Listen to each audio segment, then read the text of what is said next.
Selamat datang di channel Expos Minang. Mangga bana jadi urang awak.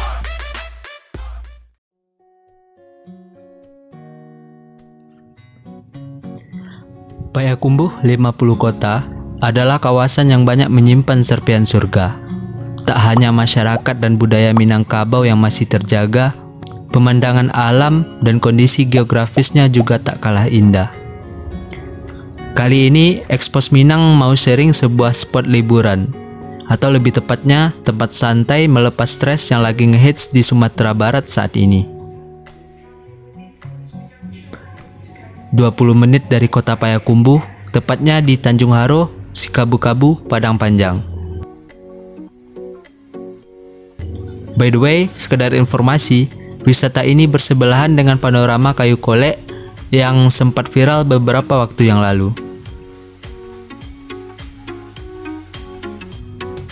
Dikutip dari rri.co.id, Nofrizal, pemilik sekaligus wali nagari Tanjung Haro Sikabu-Kabu menyebutkan bahwa dulunya bumi Sikabu adalah tempat ngopi bagi masyarakat yang bekerja di sawah. Kemudian dirinya menyulap tempat ini dengan mendirikan sebuah kafe, sehingga menjadi tempat yang disukai oleh semua orang, terutama remaja.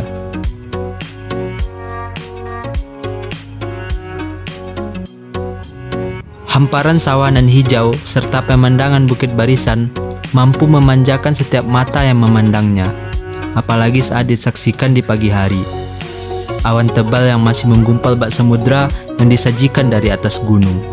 Sesuai dengan trending saat ini, kawasan Bumi Sikabu sangat cocok untuk mengambil spot foto dengan pemandangan alam yang indah.